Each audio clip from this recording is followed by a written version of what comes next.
자, 또 나아가서 우리가 또 논어를 읽을 때 그 속에 들어있는 이야기를 제대로 이해하기 위해서 필요한 또 몇 가지 장치들이 있습니다. 논어 속에 등장하는 대화들이 실제로 가능했는가? 논어가 어떤 이야기들을 어떤 식으로 왜 편집되어서 기록했는가라고 하는 걸 이해하기 위해서요. 자, 거기에 보면은 논어에는 또 공자의 제자들만 나오는 것이 아니라 당시의 세력가들이 나와요. 이 개강자라고 하는 사람은 지금으로 따지면 이건희 씨에 해당합니다. 혹은 뭐 정씨, 그러니까 1, 2, 3 재벌 오너들쯤에 해당되는 그런 사람이에요. 실제로 이 사람이 노나라 전체 부의 반을 갖고 있어요. 그냥 돈이 많았다가 아니라 군사를 거느리고 있었고 세금을 걷는 권리를 갖고 있었어요. 군주는 세금을 직접 못 걷었습니다. 이 사람이 걷어가지고 군주에게 나눠주는 거예요. 그런 사람이 공자를 만나서 정치에 대해 묻습니다. 만약 명령을 어기는 무도한 사람이라면 내가 죽여버리겠다. 그러나 그렇다고 해서 내가 잔인하고 못돼 먹은 사람이냐? 그렇지 않다. 당신처럼 철학하는 사람 만나가지고 내가 이런 철학적인 이야기도 하지 않느냐? 라고 한마디 건네요. 그러니까 공자가 당신은 정치를 하면서 어찌 사람 죽이는 방법을 쓰려고 합니까? 하면서 직격탄을 날려요. 이런 걸 읽으면서 후대의 유학자들은 상당히 뿌듯한 자부심을 느꼈을 거예요. 역시 우리 선생님이야. 근데 여기서 이렇게 얘기한단 말이에요. 또 하나 보시죠. 같은 인물이에요. 도둑대가 생겨나기 시작하니까 그게 걱정돼가지고 공자에게 대책을 물어요. 자, 공자가 뭐라고 얘기를 하는지 보시죠. 만일 당신이 값비싼 재물에 욕심내지 않으면 백성에게 상 준다 해도 백성들은 도둑질하지 않을 거다. 앞에 얘기도 그렇고 뒤에 얘기도 그렇고 무슨 심오한 얘기가 있는 게 아니라 무슨 얘기예요? 너나 잘하세요. 이 얘기하고 있어요. 그쵸? 무슨 뭐 개념적으로 읽지 않고 편하게 읽으면 너나 잘하세요. 이런 얘기예요. 그런데 이 영화는 중국 정부에서 상당한 거금을 투자해가지고 만든 정부 후원 영화예요. 공식 영화예요. 주윤발이 공자로 나온단 말이에요. 근데 주윤발이 이 영화의 주연으로 나올 수가 없는 사람인데 요 앞에 출연했던 게 와우장룡이에요. 와우장룡이 세계적으로 떴기 때문에 이 사람이 공자로 나올 수 있었던 거예요. 왜? 선전영화이기 때문에요. 근데 이 영화를 잘 보면요. 몇 가지 장면 가운데 이런 부분들은 우리가 눈여겨볼 만해요. 어떻게 군주를 아련하는지. 이 장면은 공자가 대사구라고 하는, 지금으로 따지면 검찰총장이나 법무부 장관쯤 되는 벼슬을 제수받기 위해서 노나라 군주를 만나는 장면이에요. 그런데 폼새가 어때요? 지금 임명장 받을 때 이렇게 하나요? 딱 가가지고 탁 인사하고 임명장 받고 악수하고 땡 아니에요. 그쵸? 근데 모양새가 무릎 꿇고 방석이 여기 뒤에 또 있죠? 이게 왜 있느냐? 영웅이라고 하는 영화를 보면 아시겠지만 이연걸이 본래 100보 뒤에서 상을 받고 있다가 10보 앞으로, 10보 앞으로, 20보 앞으로, 50보 앞으로 이렇게 해가지고 이동한단 말이에요.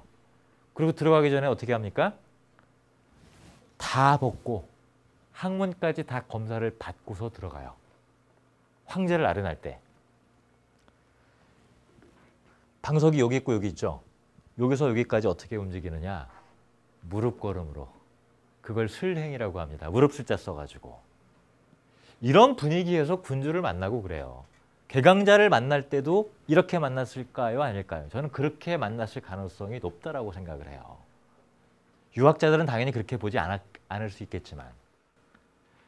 자, 그러면 그렇게 만나는 상황에서 이런 얘기들을 직격탄을 날리는 방식으로 했다? 아닐 것 같죠? 네. 그러면 이런 얘기들은 또 한 가지 미스터리가 있어요. 분명히 이 자리는 독대하는 자리 둘이 만나는데 제자들 다 동행하고 가가지고 만나나요? 아니에요. 근데 이 얘기를 그럼 누가 어떻게 기록할 수 있는 거죠? 개강자가 떠들었거나 공자가 떠들었거나 했을 거 아니에요. 그럼 개강자가 이런 얘기를 했을까요? 쪽팔리게? 누가 했을까요?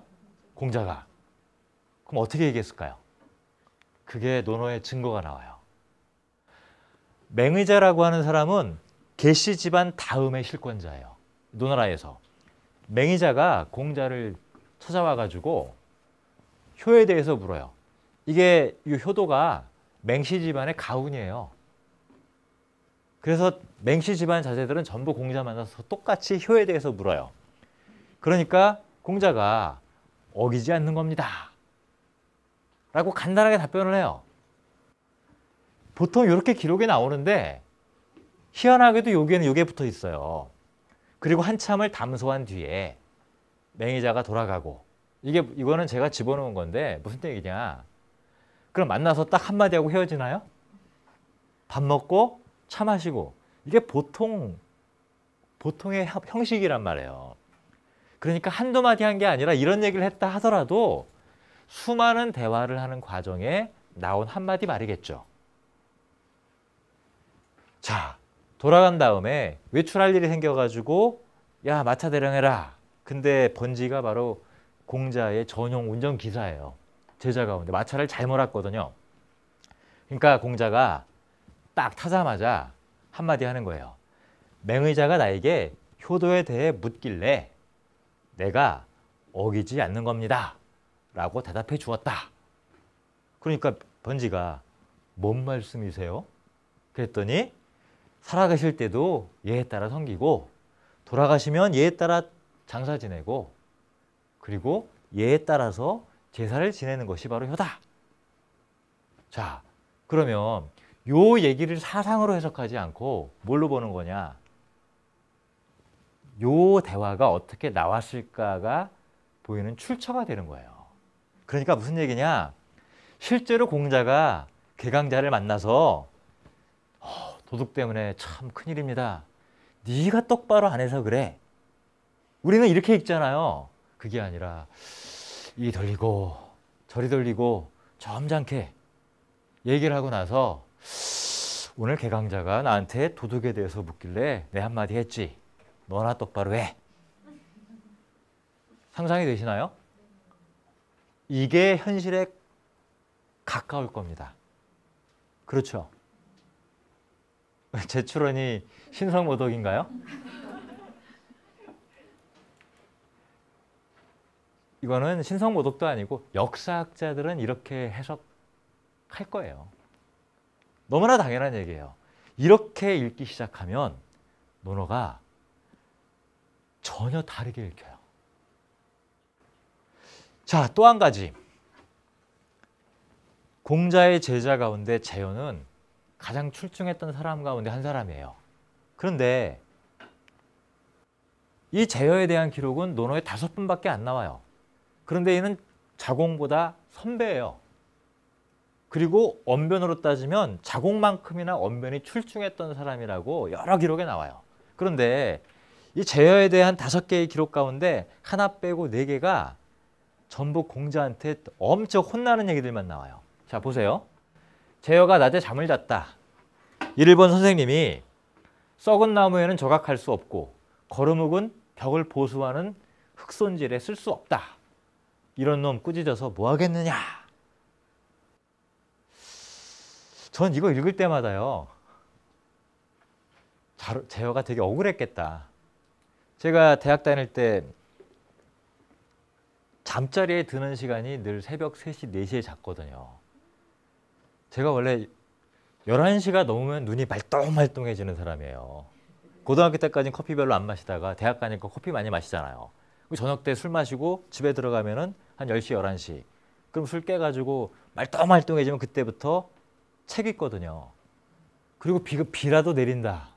그러면 막 가슴이 이상해져가지고 라디오도 듣기도 하다가 커피 한 잔 마시면 4, 5시까지 잠이 안 와요. 그리고 나서 한 9시, 10시쯤에 보통 일어나요. 그러면 어머니가 보시기엔 다른 집 애들은 새벽 5시, 6시에 일어나가지고 도서관 가니 뭐하니 공부한다 그러는데 어머니는 제가 4시, 5시에 자는 거 모르시잖아요. 아침마다 이 천하의 게으른 놈이라고 뭐라고 그러시는 거예요. 근데 4시, 5시에 잠들어가지고 9시, 10시에 일어나면은 결국은 4시간, 5시간 자는 거잖아요. 그렇게 많이 자는 것도 아닌데 한 일주일에 한 번씩 그렇게 혼나요. 그러니까 저는 되게 억울해요. 제어가 혹시 그때 숙직했던 거 아닐까요? 그러니까 이유도 없이 그냥 낮잠 잤다라고 하는 것 때문에 혼난다? 너무 이런 식으로 생각을 하는 거예요, 우리는. 거기에 비해서는 공자가 했던 말이 지나치게 셉니다. 더 나아가서 뒤에 붙은 얘기는 더 세요. 그래서 이 부분하고 이 부분하고 본래 다른 얘기인데 붙인 거다 라고 해석하는 사람도 있지만 붙여서 보는 경우도 많습니다. 이걸 이어서 보세요. 내가 애초에 주위 사람에 대해서 평가할 때 어떤 사람이 제가 이렇게 할 겁니다 라고 말하면 그 사람이 그렇게 할 거라고 믿었다. 그런데 쟤여 저놈 새끼 보고 나니까 쟤는 말할 때랑 행동이 달라. 그래서 그 뒤부터는 누가 그렇게 말을 하면 실제로 그 사람이 그렇게 하는지 안 하는지를 지켜보게 됐다. 그게 제어 때문이다. 이렇게 얘기를 해요. 제어 되게 나쁜 사람이잖아요. 근데 여기 계신 분들이 제어였다면 이거 기록할 생각 나셨을까요? 이거 누가 기록했을까요? 예. 네. 아니 그리고 책 편집하고 그러면서 기왕이면 예컨대 이제 대학 때 은사 선생님이 이제 정년퇴직을 하신대요. 그래가지고 옛날 선배들까지 다 불러가지고 이제 그 선생님 강의 들었을 때 추억담, 회고담 이런 거 좀 써서 보내주세요. 해가지고 쓸 때 이런 얘기 써서 보낼 분 있으세요? 그 편집위원들이 또 한번 봤을 거 아니에요. 그럼 이걸 왜 남겼을까요? 이것도 금과옥조 같은 훌륭한 말인가요? 공자가 이 말을 안 했더라도 평소에 우리는 다 이렇게 생각하고 살아요. 옛날이나 지금이나. 근데 이런 방식의 말에 나오게 된 까닭은 제어라고 하는 사람이 다른 제자들과 말하는 화법이 달랐어요. 달리 말하면 제어는 플라톤의 대화편에 나오는 사람들이 구사할 법한 대화를 했던 사람이에요. 논어에 등장하는 사람들은 대화한 사람들이 아니에요. 쉽게 말하면 선생님이 한마디 하면은 받아 적었던 사람들이에요. 대단히 권위주의적인 문헌이란 말이에요. 논어라고 하는 책의 형식 자체는. 그러니까 제어는 억울할 것 같아요. 더더군다나 이거를 구태여 기록에 남겼다라고 하는 것은 제어에 대해서 굉장히 감정이 안 좋았다는 거예요. 누군가가. 그게 누굴까? 또 그 기록을 구태여 기록으로까지 남긴 사람은 누굴까? 그게 바로 자공이지 않을까 싶어요. 이런 식으로 읽다 보면은 논어라고 하는 게 이게 위대한 성인과 현인들의 말씀이 아니라 뭐예요? 그냥 나쁜 사람들이라고 말하고 싶은 게 아니라 우리랑 똑같다. 지극히 인간적인 책이라는 얘기예요. 이 속에 들어있는 얘기는 졸업하면서 어떤 애한테 굉장히 당한 게 기분이 나빠가지고 내가 편집위원이야. 그래가지고 걔를 씹어내는 얘기를 착 써넣어가지고 출판을 딱 해버려요. 그러면 그걸 받아든 사람들은, 출판물을 받아든 사람들은 어떻게 되겠어요? 그 사람을 영원히 그렇게 기억하게 됩니다. 내막을 모르는 사람들은. 그렇죠? 하지만 내막을 아는 사람들은 이거 누가 썼구나. 그렇죠? 그 시각에서 논어를 읽어보면 어떨까? 자, 그런데 제아라고 하는 사람은 공자를 굉장히 불쾌하게 생각했을 거 아니에요. 맨날 혼났으니까. 근데 논어에는 그 기록이 안 나와요. 근데 맹자가 전해 들은 말로 맹자의 언급을 합니다. 제아가 말하기를 내가 우리 선생님을 살펴보건대 성왕이었던 요임금, 순임금보다 훨씬 나은 분이다. 이렇게 얘기를 했다라고 하는 기록이 전해진단 말이에요. 그럼 이 얘기는 무슨 얘기입니까? 제아는 공자를 굉장히 존경했다는 뜻이에요. 그런데 제아는 나중에 공자학단의 사람들하고 싸우고 나갑니다.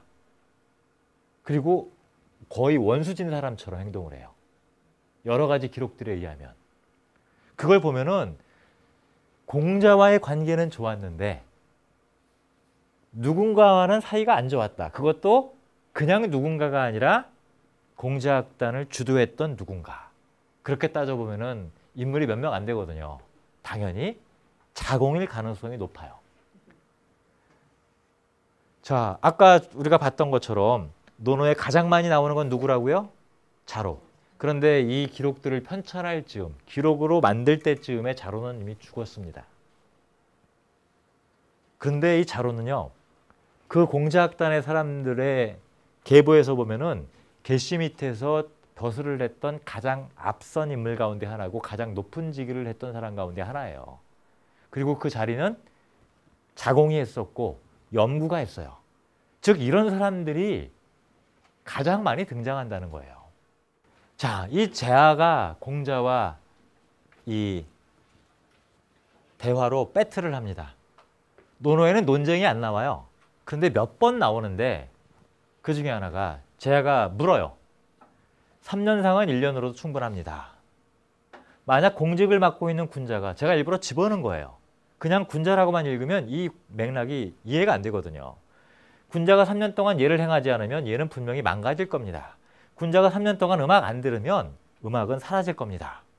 그러면서 요 부분을 덧보탭니다. 옛 곡식이 없어지고 햇 곡식이 올라오는 거. 당연히 1년에 한 번씩 농사 지으니까. 그리고 계절마다 바꾸어 사용하는 불씨 얻을 나무. 불씨 얻을 때 쓰는 나무를 해마다 바꿨다는 얘기예요. 바꾸는데도 1년으로 충분합니다.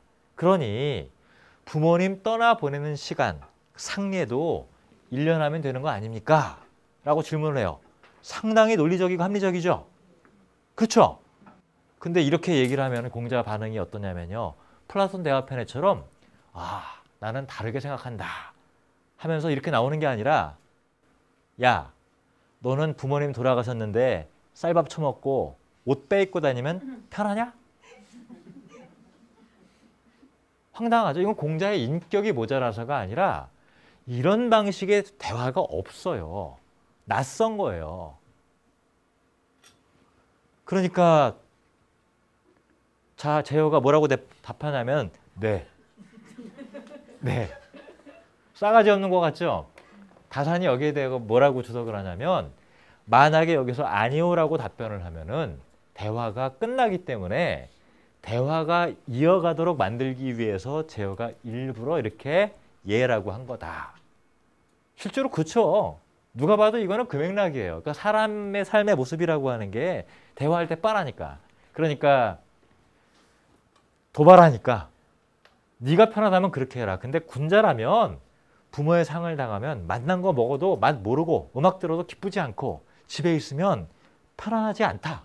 그래서 그렇게 하는 건데 너 편하면 넌 네 맘대로 해라. 자, 그 다음에 제어가 나갑니다. 그러니까 제자들을 쳐다보면서 제어는 어질지 못하구나.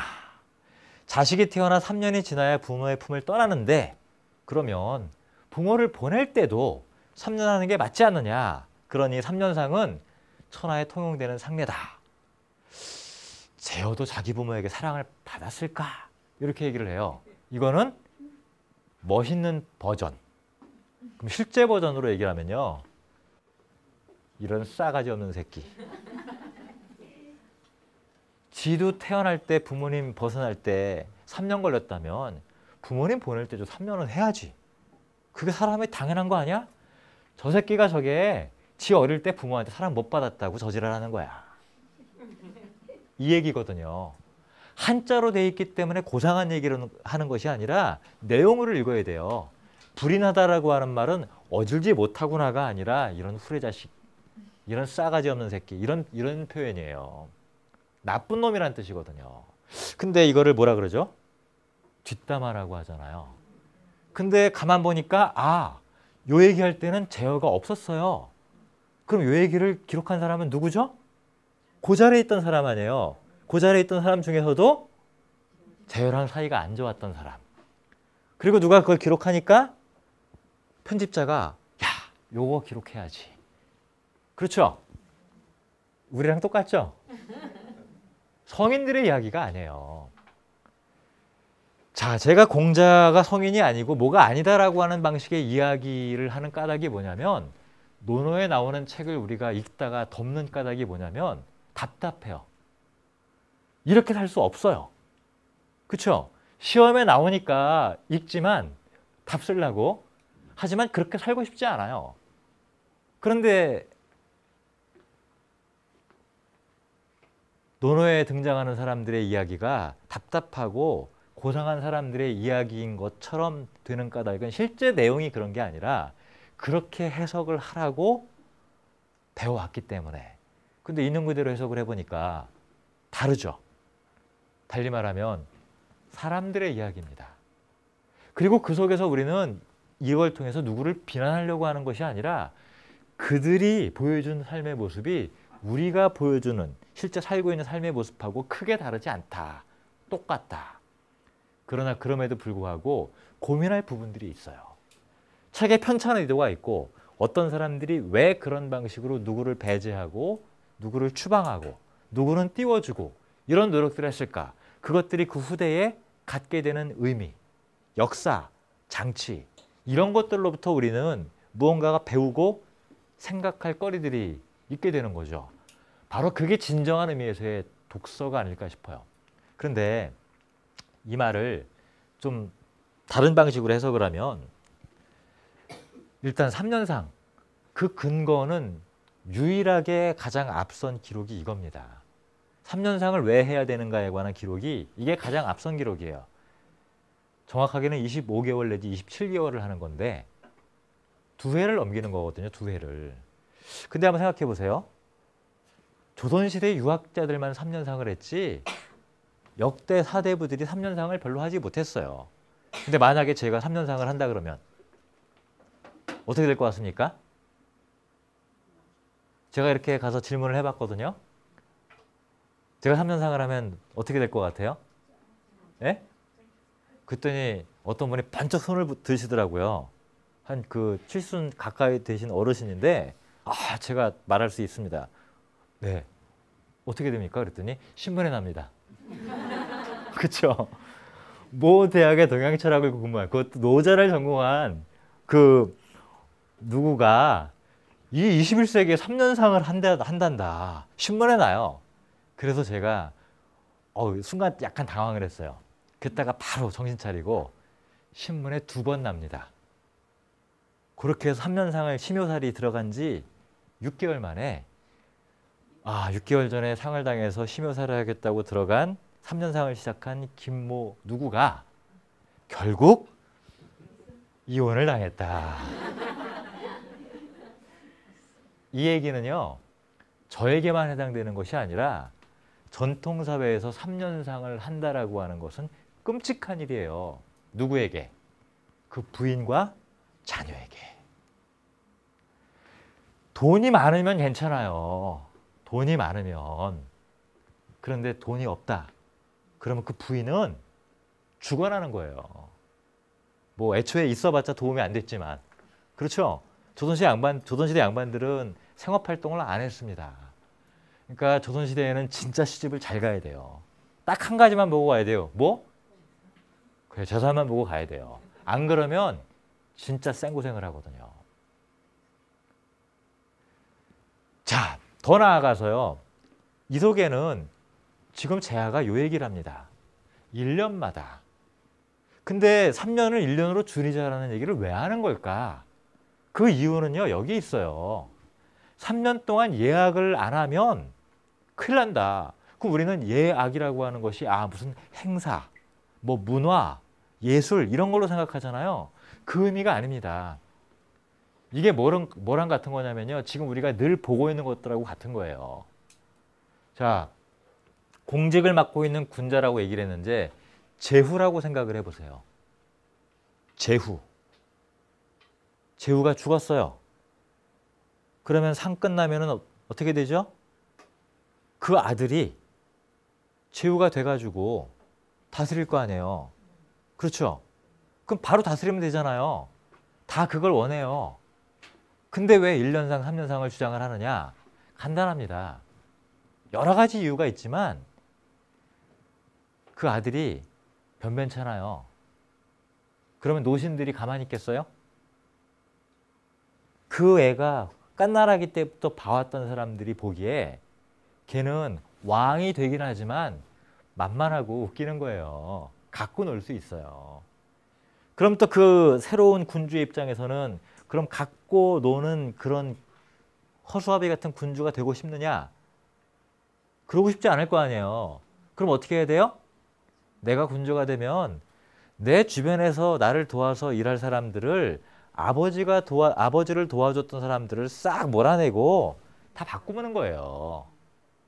그렇죠? 지금 저기 뭐야 정부에서 대통령이 들어섰으면 새로운 캐비넷 장관진들이 다 와야 되는 거 아니에요. 엄밀하게 말하면은 법 절차를 통한 정권에 대한 방해 행위라고도 생각할 수가 있습니다. 부분적으로는. 뭐 하여튼 뭐 그 정치에 대해서 제가 논할 얘기는 아니고 어쨌든 그렇단 말이에요. 그런데 이 상례 기간 동안에는 가장 중요한 게 뭐냐면 부모님을 보낸다라고 하는 것도 있지만 더 중요한 게 정사에 관여를 못 한다는 게 더 중요합니다. 그 사람은 상중에는 그러니까 무슨 얘기냐? 내가 상 치르는 동안 알아서 다 챙겨갖고 나가십시오란 뜻이에요. 그러면 상 끝나고 나서 내가 갈 때는 알아서 자리 비우고 나가시면은 내 친구들 데리고 가서 접수하겠다. 정권 교체가 필요한 사람들에게 평화적 정권 교체. 이거는 선거제도라고 하는 것이 만들어지기 전에는 거의 모든 국가, 거의 모든 사회에서 엄청난 일이 일어나요. 우리 지금 보고 있지 않습니까? 과거의 현대가에서 그리고 지금은 조금 끄트머리지만 롯데가에서 지금 계속 왕자의 난 일어나고 부자지간에 싸우고 그럼 삼성은요?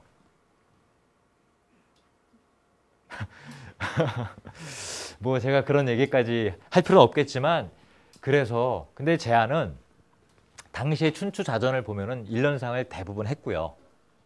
이거는 그런 것들을 관련된 이야기를 하는 겁니다. 그러니까 보통 평범한 사람들에게 1년상 하라, 3년상 하라 이 얘기랑 상관이 없다는 얘기예요. 제가 3년상 했다간 잘려요. 그런데 그거를 요 얘기가 중요해요. 이게 바로 자연 질서에 맞추자는 얘기입니다. 달리 말하면 요거를 제아가 돌아간 다음 세대에서는 뭐라고 부르냐면은 도라고 불러요. 달리 말하면 공자학단 내부에서 공자가 생각하지 못했던 그 후대를 제패하게 되는 도라고 하는 사상이 제아의 머릿속에서 싹트고 있었다라고 하는 중요한 증거가 되기도 하는 겁니다. 그러니까 우리는 자꾸 논어라고 하는 텍스트를 읽을 때 위대한 성인 공자의 훌륭한 말씀이라고 읽는데 그건 그냥 자료예요. 아주 거칠은. 그런데 이런 것들을 이렇게 이해하려고 하다 보면은 나름대로 굉장히 쏠쏠한 재미들을 느낄 수가 있어요. 그런데 재미만 느끼는 것이 아니라 나중에 뭐가 느껴지느냐. 끔찍한. 그리고 우리가 논어를 통해서 어떤 경각심을 가져야 되는가에 관한 것들이 나옵니다. 자, 앞 시간의 얘기를 정리하자면 논어라 출신이 아닌 타국 출신들이 자공, 자하, 자장 이런 사람들이 많은 까닭은 이 사람들이 주도가 되어서 논어의 기록을 남겼다. 적어도 이 추정은 가능합니다. 왜? 자신들이 그 나라 출신이 아니기 때문에 오히려 주도권을 가져야 되겠다라는 의식이 굉장히 강했을 가능성이 높아요. 그리고 거기에는 막대한 자금이 소요가 되는데 그 자금을 댈 수 있을 만한 사람은 실제로는 자공이었습니다. 염구이거나 이런 사람들이 공자학단에 필요되는 경비를 댄 사람들이에요. 자, 또 어떤 인물이 가장 많이 등장하고 어떤 인물이 적게 나오는가? 이거는 우연이 아니라 물론 편찬의 과정에서 우연적인 요소가 있기도 하지만 그 자체가 논어라고 하는 책의 성격을 보여주기도 한다는 거예요. 더 나아가서 제어를 왜 이렇게 부정적으로 했을까? 또 어떤 사람은 왜 이렇게 긍정적으로 나올까? 더 나아가서 안회가 공자의 수제자라고 하는데 21번이나 나오니까 많이 나오는 것 같죠? 아니에요. 안회가 대화하는 화자로 나오는 경우는 5번밖에 안 돼요. 나머지 16번은 전부 공자가 안회에 대해서 추억하며 하는 말이에요. 그런데 왜 그렇게밖에 안 됐을까가 공자의 언급을 잘 들여다보면은 그 이유가 나옵니다. 그 부분 문장을 쓰다가 제가 울었어요. 좀 이따가 그걸 보시게 될 겁니다. 더 나아가서 공자가 했던 말들에 비추어 봤을 때 공자가 가장 사랑했을 것 같고 공자를 실제로 따랐을 것으로 추정이 되는 사람들은 전부 다 덕행파라고 불려요. 근데 이 사람들은요, 잘 안 나와요. 그런데 희한하게 이 사람들이 어디 많이 나오느냐? 장자에 많이 나와요. 그것도 존중받으면서. 그런데 또 한 가지 이들의 공통점이 뭐냐? 두 가지가 있습니다. 첫 번째, 이들은 전부 다 벼슬에 나아가는 것을 거부하거나 반대했어요. 그리고 또 한편으로 출신이 달리 말하면 장자라고 하는 책이 나오게 된 과정은 신분적인 차별, 출신에 의한 차별, 이 공자학단 내부에 있었고 이 문제의식을 바탕으로 해서 그 학단에서 새로운 사유를 개척해 나아간 사람들인데 바로 이게 장자라고 하는 새로운 사상을 만들게 된 배경이 되기도 한 거다. 그런데 그들이 고민했던, 그들이 승부하고자 했던 내용들을 오늘날처럼 사회과학적인 언어로 표현한 게 아니기 때문에 표현하자면 바로 그게 우울함과 고독이에요. 이들은 신분적인 처지 때문에 그 차별 때문에 빚었던 우울함, 그 고독함과 승부하려고 했던 사람들입니다. 장자라고 하는 책이 바로 그런 것들에 관한 처방적인 이야기들이 많이 나오는 이유가 거기에 있는 게 아닐까. 자, 조금 쉬었다가 다시 이어가도록 하겠습니다.